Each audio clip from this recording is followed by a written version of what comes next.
नमस्कार दोस्तों, मैं शुभमल बोल रहा हूँ सॉल्यूशंस बैग से।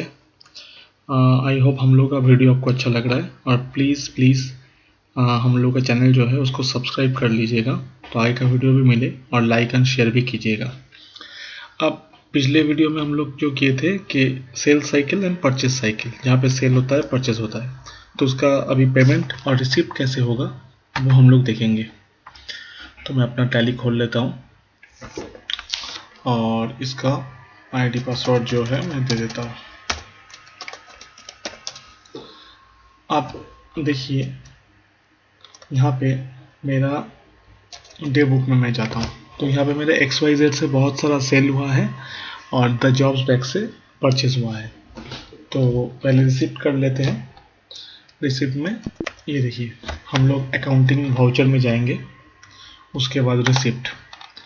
अब रिसिप्ट में आप कैश में भी कर सकते हैं, बैंक में भी कर सकते हैं। तो मैं बैंक ही चूज़ कर लेता हूँ क्योंकि कैश बहुत ही आसान है, सेम तरीका ही है।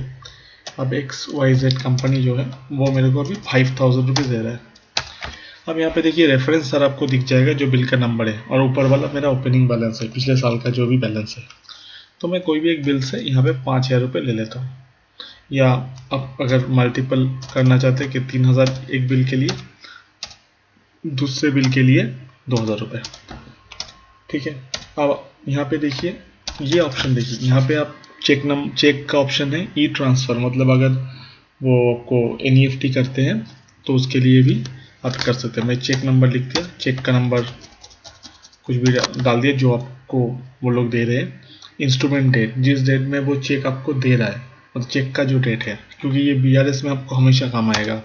अब बैंक, मान लीजिए वो SBI का, ये देखिए स्टेट बैंक ऑफ इंडिया, पूरा लिस्ट ये टैली ऑटोमेटिक दे देगा।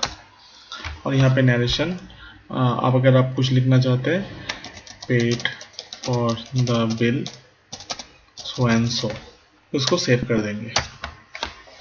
ये तो एक पार्ट हो गया। अब मान लीजिए XYZ नया कोई काम के लिए आपको कोई एडवांस दे रहे हैं, तो उसका रिसिप्ट आप कैसे करेंगे, और उसका तो बिल हुआ ही नहीं है। तो उसका देखते हैं, बैंक चूज करेंगे, इसमें जाके मैं 1 लाख रुपए ले लेता हूँ।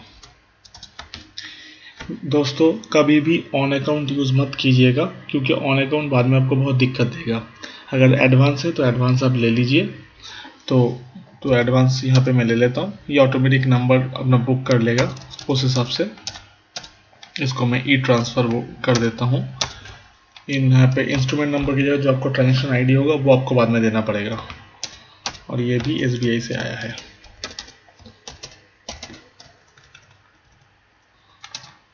ठीक है, एडवांस फॉर न्यू जॉब। अब आप बोलेंगे कि भैया एडवांस तो मिल गया, अब इसको मैं एडजस्ट कैसे करूँगा। तो मैं डायरेक्टली एक सेल बिल अभी बनाता हूँ। देखिएगा यहाँ पे अकाउंटिंग वाउचर्स, सेल बिल में मैं चला हूँ, वही XYZ के नाम पे मैं एक बिल बना रहा हूँ, डायरेक्ट बिल बना दे रहा हूँ। अभी यहाँ पे कोई ऑर्डर वर्डर मैं चूज़ नहीं कर रहा हूँ। तो यहाँ पे मैं क्या कर रहा हूँ, नहीं, ये देखिए इसको आइटम, ये अगर यहाँ पे पर्टिकुलर्स है तो इसको आपको आइटम इनवॉइस में ले जाना होगा। अगर ये आइटम इनवॉइस है तो ये बहुत ही थोड़ा ध्यान में रखिएगा। यहाँ पे मैं क्या करूँगा, अपना सेल्स GST चूज़ करूँगा। यहाँ पे मैं लैपटॉप ले लेता हूँ,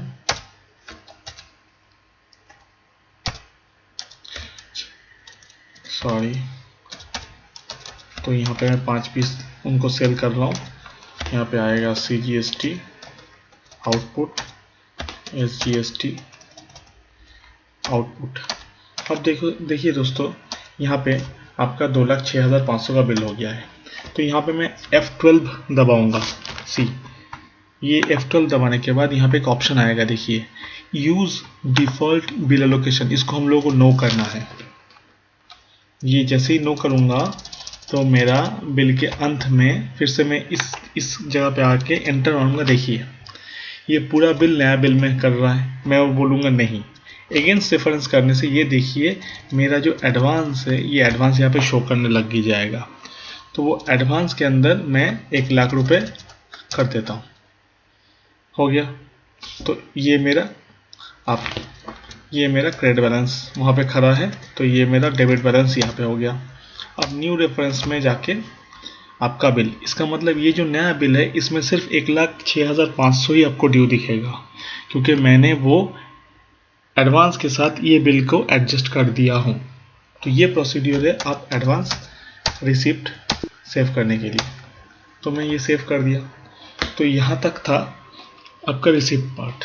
अब नॉर्मली अगर आप कैश का एक नॉर्मल रिसिप्ट करना चाहते हैं तो वो भी कर सकते हैं। जैसे कैश में जाके जेड में उन्होंने 1000 रुपये दिया, उनका जो आपका ओपनिंग बैलेंस था उसको सिर्फ क्लियर ऑफ कर रहे हैं वो, तो वो भी आप कर सकते हैं।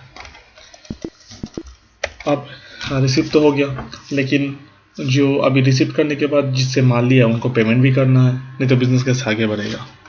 तो क्या करेंगे, अकाउंटिंग वाउचर में आके पेमेंट दबाएंगे। यहाँ पे मैं अपना खुद का बैंक से ही पेमेंट करूँगा ऑब्वियसली, तो मैं द जॉब्स बैक को कर दूंगा। अब देखिए जैसे चूज़ किया तो 1,05,000 रुपये मेरे बैंक में अभी आ चुका है, ऊपर दिख रहा है बैलेंस। अब द जॉब्स बैक को मैं उससे ही मान लीजिए 1,00,000 रुपये पेमेंट कर देता हूँ अगेंस्ट में। ये देखिए इतना भी सारा बिल खड़ा है। तो मैं एक काम करता हूँ, ये बिल के अगेंस्ट में 50,000, ये बिल के अगेंस्ट में 50,000 मैं दे देता हूँ। ये मैं उनको चेक ही दे रहा हूँ, चेक रेंज, या आप चेक रेंज भी आप बाद में सेट कर सकते हैं। इंस्ट्रूमेंट नंबर मैं अपना खुद का दे रहा हूँ, और डेट मैंने कल का डेट का दे दिया, नेक्स्ट दिन का डेट का दे दिया, तो सेव कर दिया।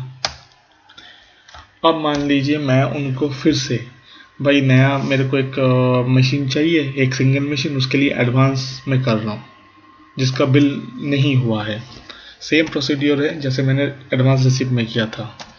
तो ICICI बैंक में मैं जाता हूँ, द जॉब्स बैंक में जाऊँगा, उनके मैं 5,000 रुपये देता हूँ टोकन मनी। तो यहाँ पे मेरे को एडवांस करना है, तो एडवांस करके मैं इसको सेव कर देता हूँ। ये चेक नंबर हो जाएगा। चेक नंबर हमेशा ठीक से दीजिएगा वो दोस्तों, क्योंकि BRS में आपका काम में आएगा। अब हम लोग क्या करेंगे, V दबा के एक परचेज करेंगे। परचेज में जाएंगे, द जॉब्स बैक ने मेरे को उतना बिल भेज दिया है, इस सेक्शन में कुछ नहीं कर रहा हूँ मैं।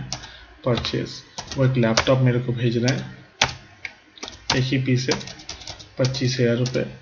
इनपुट में अपना CGST, इनपुट SGST कर लेता हूँ। इस जगह जाने पर एज आपने F12 दबा के ऑप्शन को नो करके रखे हैं तो कोई चिंता करने का दरकार नहीं, तो ये खुल जाएगा। अब यहाँ पे सेम अगेंस्ट रेफरेंस करके अब देखिए यहाँ पे एडवांस में वो 5,000 रुपये पड़ा हुआ है। तो इसको हम लोग क्या करेंगे, यहाँ पे 5,000 रुपये करेंगे, और न्यू रेफरेंस में, अच्छा बिल नंबर आपने दिया नहीं तो ये आ गया, बिल नंबर यहाँ पे आपको देना पड़ेगा, ठीक है। तो ऑटोमेटिक वो बिल नंबर ही आएगा।